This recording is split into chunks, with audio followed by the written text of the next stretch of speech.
સમુદ્રની આ લહેરો કઈ તરફ જશે તેનો આધાર તેના પ્રવાહ પર છે, તેની તીવ્રતા ઉપર છે.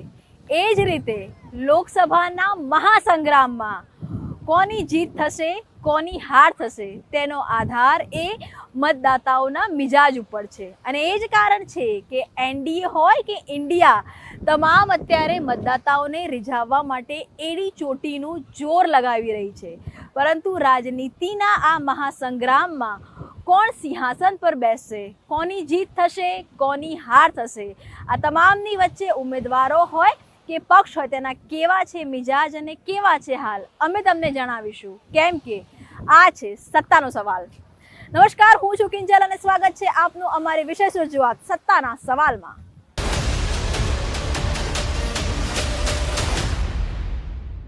સત્તાના સવાલમાં વાત કરવી છે આજે એક એવા નેતા સાથે કે જે ન માત્ર ગુજરાતમાં પરંતુ દિલ્હીમાં પણ કદ્દાવર નેતા તરીકે ઓળખાય છે.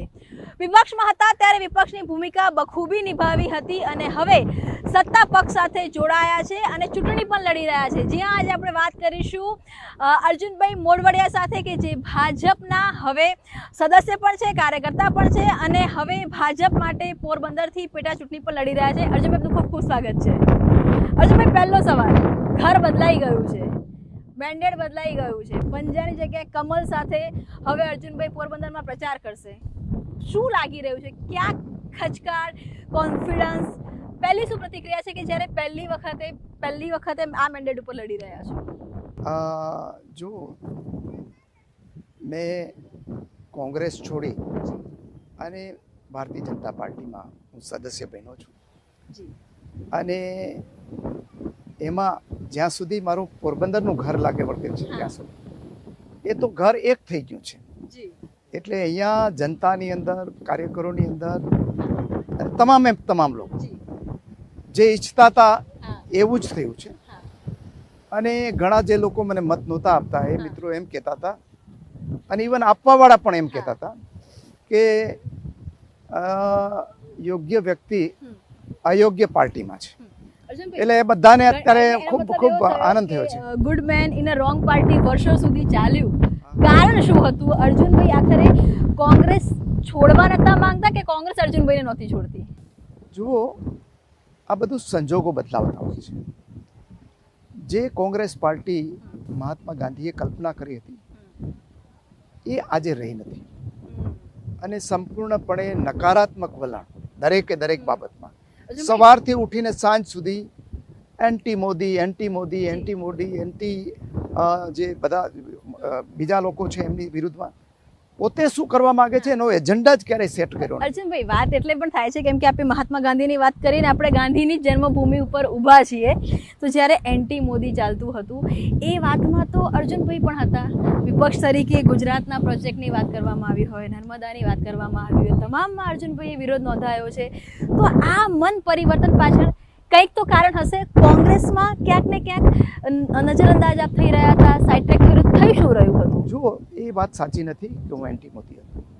હું વિપક્ષની ભૂમિકામાં હતો અને મને બંધારણની જવાબદારી મારી એ હતી કે વિપક્ષની અંદર રહીને શાસક પક્ષ છે એની ખામીઓ શોધીને મારે જનતા સમક્ષ મૂકવાની. પણ એની સામે જે ગુજરાતના લાગે વળગે ત્યાં સુધી અમે ક્યારેય એવું નથી કર્યું કે જેથી ગુજરાતના હિતોને ક્યાંય નુકસાન થાય. નર્મદા યોજના હોય તો નર્મદાનું બજેટ હું જ્યાં સુધી વિધાનસભામાં રહ્યો ત્યાં સુધી અમે સર્વાનુમતે મંજૂર કરતા. એમાં ક્યારેય નહીં, ઇવન એની ટીકા પણ નહોતી કરી ક્યારેય પણ. નર્મદાને લાગે, કારણ કે નર્મદાની અંદર દેશના, રાજ્યના લોકોની ભાવના હતી, જોડાયેલી હતી.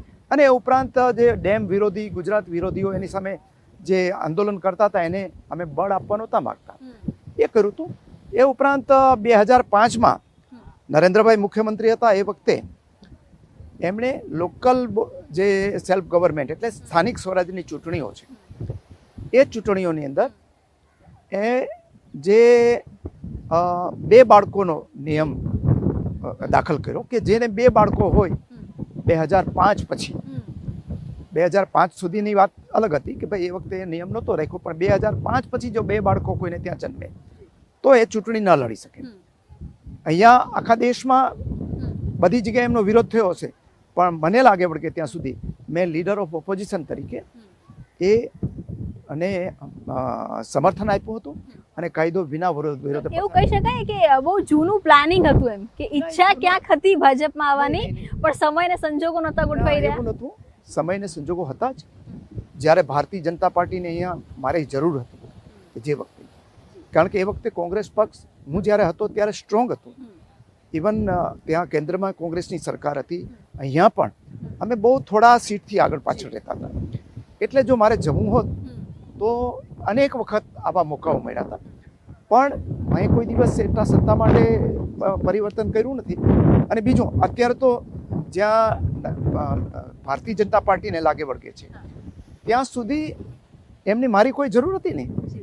એમની પાસે ગુજરાતમાં 182માંથી 156 સીટ છે અને આ ચૂંટણી પૂરી થશે એટલે 160 ઉપર થઈ જવાની છે.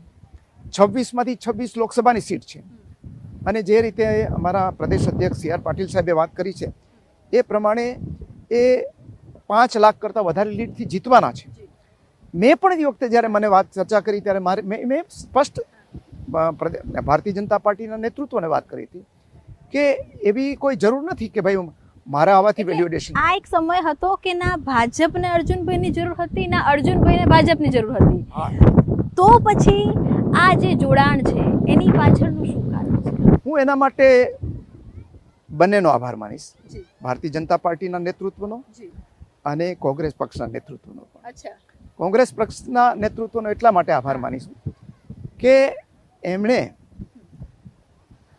એવી પરિસ્થિતિ ઊભી કરી કે જે જનતાની સંપૂર્ણપણે દૂર થતી જતી હોય. હું 2015થી એના માટે પ્રયાસ કરતો હતો કે જે લોકો લીડર થવા માગે છે કોંગ્રેસ પક્ષના, એમણે 24/7 રાજનીતિ કરવી જોઈએ, પાર્ટ ટાઈમ ન ચાલે.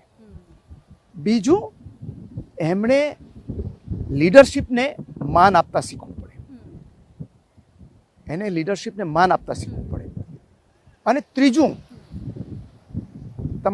તમે બોલતા હોય ત્યારે લોકોને એવો અહેસાસ સ્પષ્ટ રીતે તમે આપી દો કે તમે માત્ર નરેન્દ્ર મોદીનો વિરોધ કરવા જ આવ્યા છો, તો એ નહીં થવું જોઈએ.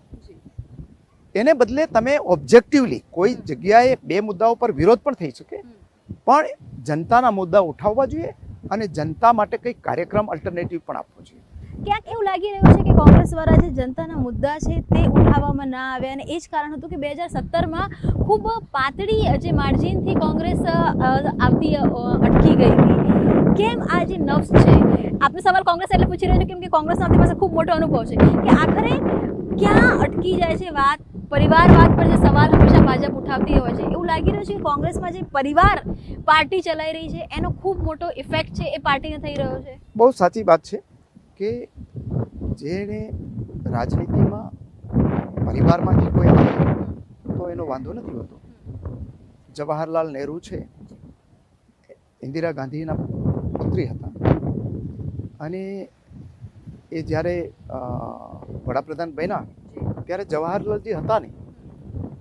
ઓફકોર્સ એને થોડો લાભ મળ્યો હોય, સ્વાભાવિક છે, પણ એ પોતાની સ્વતંત્ર ઇમેજથી કહ્યું. આ તો માત્ર એક પરિવારમાં જન્મ છે એટલા માટે નેતૃત્વ આપી દેવાનું. પ્રજામાં સ્વીકાર્ય છે કે નહીં, કરિશ્મા છે કે નહીં, ને હોય તો મને કોઈ વાંધો નથી. બરાબર, એટલે મને લાગે વળગે ત્યાં સુધી મને એ પણ પ્રશ્ન નહોતો થતો. ત્યારે સવાલ એટલો છે કે તમે જો તમારે રાજનીતિ કરવી હોય તો તમારે પાર્ટીને લોકોને પરિવાર માનવો પડે. એને બદલે તમે પાર્ટીના જે નેતૃત્વ છે એના માલિક બનો તો સ્વાભાવિક છે કે પછી હું હોય કે એમના પરિવારની નજીક કેપ્ટન અમરિંદર સિંહ હોય, ગુલામ નબી આઝાદ હોય, અશોક ચૌહાણ હોય કે બીજા કોઈ પણ હોય, એ સ્વાભાવિક પ્રક્રિયાના ભાગરૂપે એ આજે પાર્ટી છોડે છે. એનું કારણ છે એ છે કે એમાં જે વડીલોની આમાન્ય રાખવી જોઈએ, આ બધા વડીલો હતા, એની આમાન્ય ન રહી અને એને બદલે એને અપમાનિત કરવામાં આવ્યા અને આખરે પાર્ટી છોડી. અર્જુનભાઈ, આપ એવું કહો છો કે અત્યારે જે કોંગ્રેસનું નેતૃત્વ છે એ પાર્ટીના જે સભ્યો છે, કાર્યકર્તાઓ છે, એને પરિવાર માનવાની જગ્યાએ પાર્ટી જે પરિવાર છે એ આખો પાર્ટી પર આખી રૂલિંગ કરી રહ્યું છે. એવું જ થયું છે, એટલા માટે જ આવું બને નહીં તો બને. જે લોકો, હું તો કોંગ્રેસનો કાર્યકર્તા હતો, પણ મેં જે નામ આપ્યા એ તો એના પરિવારની નજીક હતા ને અત્યાર સુધી કોઈ પ્રશ્ન એ લોકોને નહોતા, પણ 2015 પછી પ્રશ્નો શરૂ થયા અને આખરે પાર્ટી એમણે છોડી. હું પણ 2015થી આમાં સુધારો લઈ આવે અને એની અંદર જે પરિવર્તન આવે, કોંગ્રેસ પોતાની જગ્યાએ રીઓરિયન્ટ થાય, પ્રજાના પ્રશ્નો ઉઠાવે, એના માટે પ્રયાસો કર્યા. મને એમ લાગ્યું કે આવા પ્રયાસો એ લોકોને ગમતા નથી. એની સામે નરેન્દ્રભાઈ અને અમિતભાઈ કે CR પાટીલજી કે ભૂપેન્દ્રભાઈ, આ બધાની સામે હું એમ કહી શકાય કે આક્રમક રીતે વિધાનસભાની અંદર, વિધાનસભાની બહાર લડતો હતો. પણ છતાં મારી લડાઈ છે એ ઓબ્જેક્ટિવ હતી. હું જનતાના મુદ્દા ઉઠાવવા, હા, એટલા માટે હું એના વિશે કોઈ કટુ વચનો બોલ્યા હોય તો એ મનમાં ન રાખ્યું અને મારી એની અંદર કંઈક સારા દેખાય એટલે મને આવવાનું કીધું હશે. અને એના પછી મેં લાંબો મંથન કર્યું હશે. મંથન કર્યા પછી નિર્ણય લીધો છે. છેલ્લો એવો કયો ઇન્સિડન્સ બન્યો અર્જુનભાઈ, કેમ કે આપે જે ટ્વીટ કર્યું હતું રામ મંદિર પર, ત્યાંથી એવું લાગ્યું હતું કે કદાચ આપ કોંગ્રેસથી છેડો ફાડશો. છેલ્લી એવી કઈ વાત હતી કે જેના લીધે મન હતું એ વધુ પડતું મક્કમ થતું જતું હતું? જો આ મનોમંથન કેટલાય વખતથી ચાલતું હતું કે આ બરોબર ચાલતું નથી. પોલિટિકલ પાર્ટી છે અમે અને પોલિટિકલ કાર્યકર છે, જનતાના મુદ્દા ઉઠાવવા જોઈએ અને જનભાવનાઓનું સન્માન કરવું જોઈએ. જનભાવના રામ મંદિરનો ઇસ્યુ હતો. બધી પોલિટિકલ પાર્ટીઓએ એમ કીધું હતું કે ભાઈ જે કોર્ટનો ચુકાદો આવે એ બધાએ શિરોમાન્ય ગણવો જોઈએ. ભારતીય જનતા પાર્ટી એ તો રામ મંદિર માટે આંદોલન પણ કરેલું, આપણે પબ્લિક ઓપિનિયન બનાવવા માટે. અને એ સત્તા ઉપર આવ્યા. મોદી સાહેબ સત્તા ઉપર છે, એને આ 10મું વર્ષ છે. તો એણે જો કોર્ટનો ચુકાદાની રાહ ન જોવી હોત તો વહેલું કંઈક કરી આપ્યું. પણ એમણે પણ કોર્ટના ચુકાદાની રાહ જોઈ અને કોર્ટનો ચુકાદો રામ મંદિર બનાવવાનો આવ્યો. હવે એ જે ભારતીય જનતા પાર્ટી રામ મંદિર બનાવવા માટે આતુર હતી, એના કાર્યકરો આતુર હતા, આખો દેશ આતુર હતો. કોંગ્રેસે એ વાત સ્વીકારી હતી કે રામ મંદિર કોર્ટના હુકમથી બને, તો એ પછી આવકારવું જોઈએ. અને મંદિર બન્યું પછી જ્યારે એને પ્રાણ પ્રતિષ્ઠા મહોત્સવ થયો તો કોંગ્રેસને આમંત્રણ મળ્યું.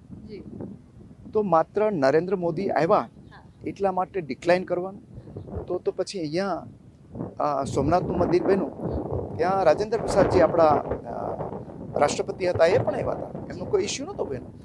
નરેન્દ્રભાઈ તો પોતે રામ મંદિર મુવમેન્ટમાં હતા, તો સ્વાભાવિક છે કે એને એમ પોતાના હાથે કરવાનું ઈચ્છે.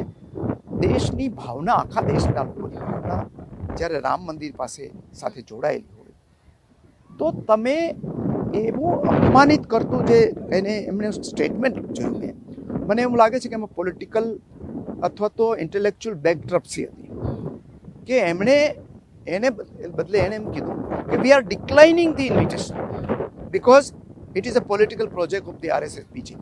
સો વોટ? એટલે છેલ્લું પથ્થર બની ગયું હતું અર્જુનભાઈ માટે. એ જે છોડવાની જે જગ્યા હતી કોંગ્રેસ, એનું છેલ્લું કારણ બની ગયું. મને ત્યારે એમ થયું કે અહીંયા બેઠા છે એ પોતાના મનના તુક્કા ઉપર ચાલે છે, જનભાવના ઉપર નહીં. નહીંતર આ કર્યું નહોતું, એમણે કર્યું નહોતું. એનું જે સ્ટેન્ડ હતું પહેલેથી કે કોર્ટનો ચુકાદો આવશે તો માન્ય રાખીશું. હવે જે લોકો સુપ્રીમ કોર્ટ સુધી રામ મંદિર ન બનવું જોઈએ એ લડ્યા, એ લોકોએ સ્વીકારી લીધું. પછી અહીંયા શું વાંધો હતો મને એ સમજાયું નહીં.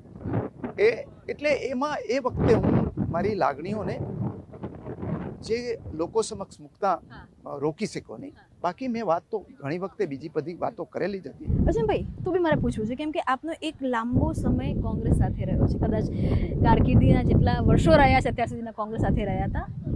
પાર્ટી છોડવી આ નિર્ણય એ કેટલો આપણી માટે કઠિન હતો? કેમ કે કોંગ્રેસમાંથી હંમેશા એ વાત થતી હોય છે કે જે પણ લોકો જાય છે એમની પર કોઈક ધાક ધમકી હોય છે, કોઈક પ્રકારના લોભ લાલચ હોય છે.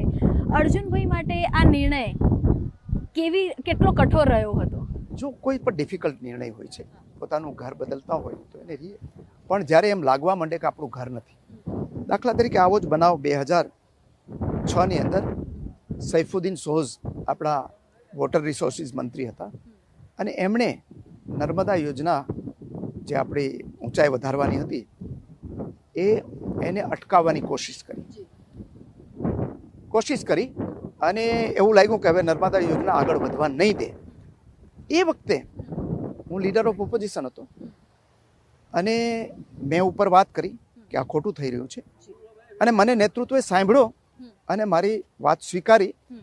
એ પછી નરેન્દ્રભાઈના જ ઇનિશિયેટિવથી હું ને અરુણ જેટલીજી બંને ત્યાં દિલ્હી ગયા, પ્રધાનમંત્રીને મળ્યા અને અમે યોજનાની અડચણો આવતી હતી એ દૂર કરીને રહ્યા. એનો મતલબ એવો હતો કે એ લોકોને ભૂલ સમજાણી. આને બદલે આ લોકો એવી વાત કરતા હતા કે હું જાણે એમનો વ્યક્તિગત વિરોધી હોય. આવી વાત કરીએ કે આપણે ખોટું કરીએ છીએ તો એ સાંભળવાની તૈયારી નહોતી. પહેલી વાત એ હતી. અને બીજી વાત એ કે લોકો ધાક ધમકી, લોભ લાલચ જેવું તો કંઈ ત્યાં છે નહીં, એટલા માટે કે એની પાસે તો નહીં, કોંગ્રેસમાંથી જે છેડો ફાડીને આવે છે એને ભાજપ કાં તો ધાક ધમકી આપે છે કાં તો લોભ લાલચ આપે છે. અર્જુનભાઈના કિસ્સામાં આવું કંઈ બન્યું છે? ના, હું એ જ કહેવા જતો હતો. જો ભારતીય જનતા પાર્ટીની અંદર કોઈ લાલચ જેવું તો છે નહીં. અત્યારે માની લે કે વિપક્ષનું સ્થાન લોકસભામાં નથી ને વિપક્ષનું સ્થાન ગુજરાતમાં નથી, અને આ વખતે ક્વેશ્ચન માર્ક છે કે પક્ષ તરીકે ટકી રહેશે કે. જ્યાં સુધી મને લાગે કે ત્યાં સુધી મારા ત્યાં સીબીઆઈ, ઈડી, એનઆઈએ, ઇન્કમટેક્સ એની વાત તો જવા દો, પણ એક ગુજરાત પોલીસનો કોન્સ્ટેબલ પણ મને પકડવા એવું નથી. એટલે કોંગ્રેસના જે આક્ષેપો છે એ બેબુનિયાદ છે. એજન્સીઓનો દુરુપયોગનો જે આક્ષેપ છે સંપૂર્ણપણે બેબુનિયાદ છે. એટલા માટે કહું છું બેબુનિયાદ છે કે અહીંયા હું તો ગુજરાતની અંદર સૌથી વધારે નરેન્દ્રભાઈની સામે રહ્યો અને આક્ષેપો કર્યા હશે, પણ એમણે મારે ત્યાં કોન્સ્ટેબલે ક્યારે મોકલ્યો નથી. અને બીજું, આજે પોલીસ રેકોર્ડની અંદર ગુજરાતની અંદર મારી વિરુદ્ધ કોઈને ગાળાગાળી કરવાનો કે તમાચો મારવાનો કોઈ કેસ નોંધ્યો નથી. ઇન્કમટેક્સ કે ઈડી, સીબીઆઈ તો એ તો જવા દો. એ તો કોઈ એટલે અર્જુનભાઈના જો કિસ્સાની વાત કરીએ તો અર્જુનભાઈને કોંગ્રેસ હવે પોતાનું ઘર નહોતું લાગતું. હા, ચોક્કસ નહોતું લાગતું. એટલે મને જે જૂની કોંગ્રેસ હતું એના નહોતું લાગતું. બીજું જ્યાં અહીંયા લાગે વળગે ત્યાં સુધી ઈડી, સીબીઆઈ કે ઇન્કમટેક્સ ક્યાં આવે છે?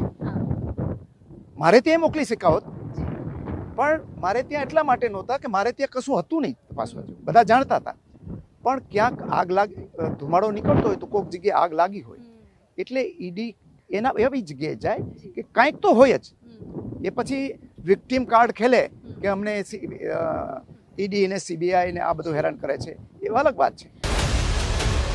અર્જુનભાઈ, ચલો હવે તો આપે કોંગ્રેસને રામ રામ કહી દીધા છે અને સત્તાવાર રીતે ભાજપના ઉમેદવાર તરીકે આપ ચૂંટણી પણ લડી રહ્યા છો. એવા કયા મુદ્દાઓ છે કે જે આપના ધ્યાનમાં છે કે હવે હું જ્યારે ચૂંટણી લડીશ, જીતીશ, વિધાનસભામાં ત્યાં સુધી વિપક્ષની ભૂમિકામાં હતા, હવે સત્તા પક્ષમાં ભૂમિકામાં આવશો, કે આ જે મુદ્દાઓ છે એનું મારે સમાધાન લાવવું છે અથવા તો હવે પોરબંદરને મારે આ જગ્યા પર જોવું છે? જો કોઈ પણ વ્યક્તિ રાજનીતિમાં એટલા માટે આવે કે રાજનીતિમાં રહી અને જનતાના જીવનની અંદર બદલાવ લઈ આવી શકે. 1947માં મહાત્મા ગાંધીએ કહ્યું હતું કે દેશને આઝાદી, રાજકીય આઝાદી મળી, પણ આપણા દેશને હજી રાજકીય અને સામાજિક આઝાદીનું સ્વપ્ન બાકી છે. એ બાકી જ હતું.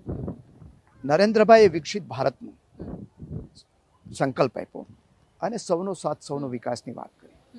એના દ્વારા જે આ સ્વપ્ન છે એ સાકાર કરવાની દિશામાં બહુ ઝડપથી આજે દેશ જઈ રહ્યો છે. દેશ ઝડપથી જઈ રહ્યો છે એટલા માટે જ આખા દેશના લોકો આજે નરેન્દ્રભાઈના નેતૃત્વમાં એક થઈ રહ્યા છે. એટલા માટે કોઈને વિપક્ષ તરીકેનું સ્થાન પણ નથી મળ્યું. એ સ્થિતિની અંદર જો હું લોકોના જીવનની અંદર બદલાવ ન લાવી શકું તો મારું અર્થહીન છે રહેવું રાજનીતિમાં. એટલા માટે જે દેશની અંદર બદલાવ આવે છે, ગુજરાતની અંદર નરેન્દ્રભાઈ જે બદલાવ લાવ્યા, ગુજરાતને વર્લ્ડ ક્લાસ સ્ટેટ બનાવ્યું. હવે દેશની અંદર દેશ પણ આજે જે થર્ડ લાર્જેસ્ટ ઇકોનોમી બનવા તરફ બહુ ઝડપથી જઈ રહ્યું છે. તો પોરબંદરના સાપેક્ષમાં અર્જુનભાઈની ભૂમિકા શું જોવા મળશે? મને જે લોકોએ મત આપીને અત્યાર સુધી ચૂંટણીમાં આગળ વધાવ્યા છે એના માટે કંઈક કરવાનું સ્વાભાવિક હોય, અને એ સ્વાભાવિક ભાગની અંદર આપણે પોરબંદર પાસે ખૂબ પોટેન્શિયલ છે. આટલો મોટો દરિયા કિનારો છે. અહીંયા સામે બંદર દેખાય છે, શિપ ઊભી છે ત્યાં. અહીંયા અને દરિયા કિનારો આખું પોરબંદર જિલ્લાની અંદર હા, પેરેલલ ચાલે છે. કોસ્ટલ ગાર્ડ ખૂબ મોટો છે. અહીંયા મહાત્મા ગાંધીની જન્મભૂમિ છે, જે વિશ્વ વિભૂતિ છે. એના દર્શને કેટલા લોકો આવે છે. અહીંયા એક છેડા ઉપર માધવપુરમાં માધવરાયજીનું મંદિર છે અને બીજા છેડા ઉપર હર્ષદ માતાજીનું મંદિર છે. પોરબંદરની પૂર્વની અંદર અહીંયા બરડા અભયારણ્ય છે, જેમાં સિંહોની વસ્તી અત્યારે આપતી છે. અહીંયા પક્ષી અભયારણ્ય છે, અહીંયાથી આપણે 10 કિલોમીટર, જ્યાં એ કરલી સાગર મોકર સાગરની અંદર વેટલેન્ડની અંદર આખી દુનિયાના પક્ષીઓ આવે છે. આ બધાને સાંકળીને પોરબંદરને ટુરિસ્ટ હબ, પ્રવાસન કેન્દ્ર બનાવી શકાય. નરેન્દ્રભાઈએ રણને પ્રવાસન કેન્દ્ર બનાવ્યું, રણોત્સવ કરીને.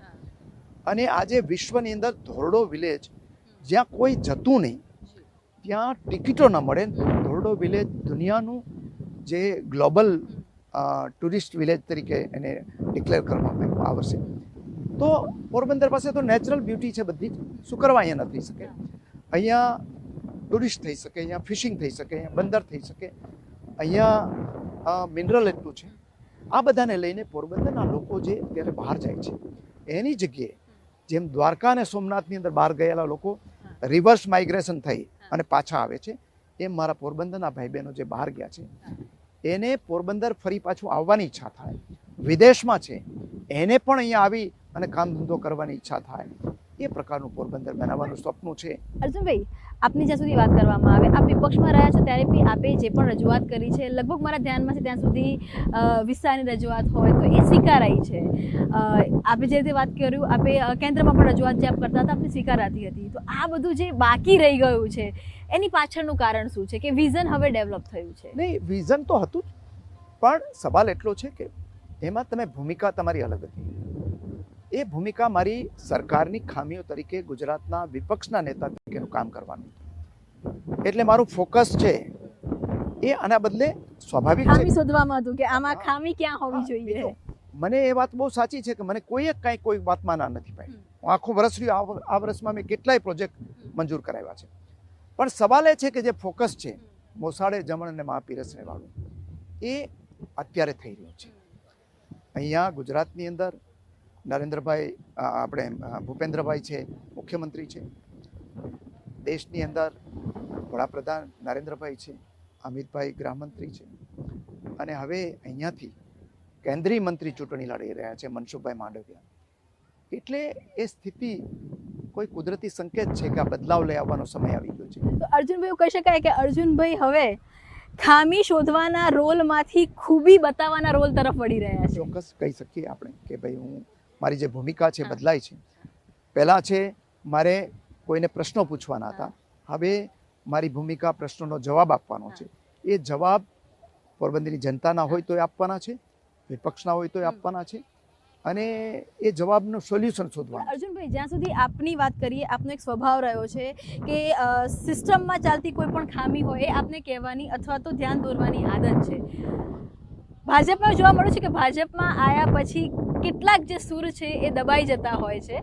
અર્જુનભાઈના કેસમાં શું થશે? અર્જુનભાઈ એમનો ઓરિજિનલ સ્વભાવ જાળવી રાખશે કે પછી વેઇટ એન્ડ વોચની પોઝિશનમાં રહેશે? ભારતીય જનતા પાર્ટીમાં એવું હોત તો મારા વિરોધને એ મનમાં રાખીને મારા ઉપર રિવેન્જફુલ થયા હોત, પણ એવું થયું નથી. મારામાં કંઈક સારું હશે એ એણે એ વાત સ્વીકારી હશે. ભારતીય જનતા પાર્ટીની અંદર મારો રોલ એવો છે કે પહેલો રોલ મારે ઓપનલી કરવાનો હોય. મને ખામી દેખાતી હોય કોઈ તો હું કહું ને, મારી વાત સંભળાય જ. બધા લોકો છે એ સિસ્ટમની અંદર ચેક એન્ડ બેલેન્સીસ ચાલતું હોય, પાર્ટીમાં ને સરકારમાં બંનેમાં. એટલે હવે ઓપનલી કહેવાનું બંધ થશે? ઓપનલી શું કરવા કહેવું જોઈએ? જ્યારે હું સિસ્ટમનો ભાગ કોઈ બનું, પાર્ટીની અંદર મારી વાત પૂરેપૂરી સંભળાતી હોય, મારી વાત સંભળાતી હોય ત્યાં પૂરેપૂરી, અને મારી ભૂમિકા પણ સરકારને મજબૂત કરવાની હોય, સરકારના કાર્યક્રમોનો અમલ કરવાનો હોય, તો મારી વાત શું કરવા ના સંભળાય? હું તો ઉલટાનો જે કાર્યક્રમો બનશે વિધાનસભામાં કે બીજી જગ્યાએ તો એના હિસ્સેદારી. આપ એવું માનો છો અર્જુનભાઈ, આપ એવું કેવો છો કે ભાજપમાં આવ્યા પછી અર્જુન મોઢવાડિયા વધારે મજબૂત થશે? મારા પોરબંદર મારું વધારે મજબૂત થશે, ગુજરાત મજબૂત થશે અને દેશ મજબૂત થશે. અર્જુન મોઢવાડિયા તો આજે છે ને કાલે નહીં હોય. સવાલ એ છે કે તમે રાજનીતિમાં આવીને તમે શું કન્ટ્રીબ્યુટ કરીને જાઓ છો.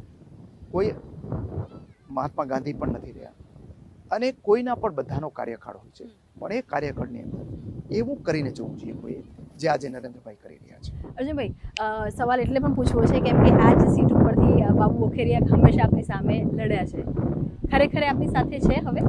મારી સાથે આખું ભારતીય જનતા પાર્ટીનું યુનિટ છે. અહીંયા પોરબંદરને લાગે વળગે ત્યાં સુધી બાબુભાઈએ તો ઉલટાનું ત્યાં જઈને એમ કીધું હતું કે એમને અર્જુનભાઈને લઈ લ્યો, અમને કોઈને ઓબ્જેક્શન નથી, સાથે રહીને કામ કરીશું. આજે સાથે રહીને કામ કર્યું. બીજી જગ્યાએ નાનો મોટો ગણગણાટ થયો હોય, પણ અહીંયા તો કોઈ ગણગણાટનો સવાલ જ નથી. બધા એક ઘરની અંદર પાછા આવ્યા હોય, એટલી સ્વીકૃતિ પોરબંદર ભારતીય જનતા પાર્ટીમાં છે, અને એ જ રીતે પ્રદેશ કક્ષાએ પણ આવી જ સ્વીકૃતિ છે. જીતને લઈને કેટલા આશ્વસ્ત છો, અને આ વખતે પોરબંદરમાં કોંગ્રેસની સ્થિતિ આપ ક્યાં જોઈ રહ્યા છો? જીતને લઈને યશસ્વી પ્રધાનમંત્રી નરેન્દ્રભાઈએ 400+ સંકલ્પ આપ્યો છે. એ 400+ એના કરતાં વધશે સીટો ગુજરાત દેશભરમાં. જ્યાં સુધી ગુજરાતને લાગે વળગે છે તે 26 જીતવાના છીએ, અને અમારા પ્રદેશ અધ્યક્ષ સી આર પાટીલે કહ્યું છે કે અહીંયા બધી 5 લાખ કરતાં વધારે જીતીશું, 5 લાખ કરતાં વધારે લીડથી, એમાં કોઈ ડાઉટ નથી. પણ અમે પોરબંદરમાં રેકોર્ડ બ્રેક લીડથી અમે આ સીટ જીતીશું. આ રેકોર્ડ બ્રેક અર્જુનભાઈનો પોતાનો જીતવાનો રેકોર્ડ બ્રેક હશે અત્યાર સુધીના જેટલા વોટિંગ થયેલું છે, અથવા અર્જુનભાઈ જેટલી લીડથી જીત્યા છે, કે બીજા પ્રકારનો રેકોર્ડ બ્રેક હશે? રેકોર્ડ બ્રેક ભારતીય જનતા પાર્ટીનો હશે, અને રેકોર્ડ બ્રેક જનતાનો હશે કે કેટલો એના ભાવ છે ભારતીય જનતા પાર્ટી, પ્રધાનમંત્રી નરેન્દ્રભાઈમાં, અને ભારતીય જનતા પાર્ટીના કાર્યકરો. અર્જુનભાઈ, છેલ્લો સવાલ. કેમ કે જ્યારથી આપની આવવાની વાતો ચાલતી હતી ત્યારથી એક એવી વાત પણ હતી કે અર્જુનભાઈ અને ભાજપમાં આવશે, ત્યારબાદ એમને કાર્યકર્તા બનાવવામાં આવશે, ત્યારબાદ પોરબંદરમાંથી પેટા ચૂંટણીમાં ઉમેદવાર હશે અને જીતી જશે તો જીત બાદ સરકારના મંત્રી હશે. આવી કોઈ વાત તમારી સાથે થયેલી છે? ભારતીય જનતા પાર્ટીમાં કોઈ શરતો ચાલતી નથી. હું ગુજરાતની અંદર આટલા વર્ષ તો રાજનીતિમાં છું, એટલે દરેક પાર્ટીનું કલ્ચર જાણતો હોય છે. અહીંયા કોઈ માગણી કરવા જવાની રિવાજ જ નથી, શરતો રાખવાનો રિવાજ નથી. અહીંયા તો જે પાર્ટી નક્કી કરે એ જ થતું હોય છે. મેં ગયા ત્યારે કોઈ શરત નહોતી, આજે નથી.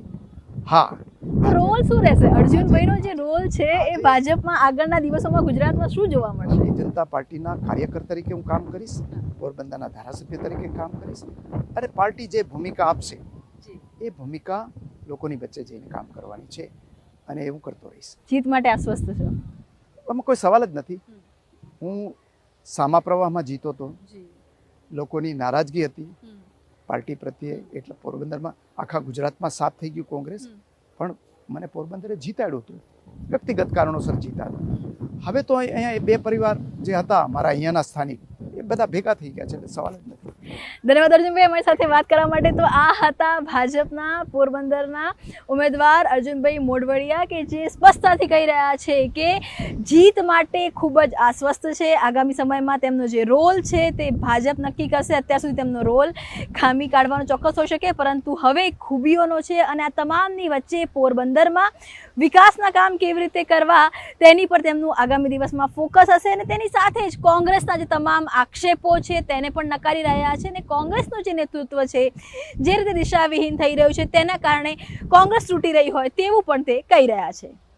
આજ માટે આટલું જ. દેશ અને દુનિયાની ખબરો માટે જોડાયેલા રહો TV9 સાથે.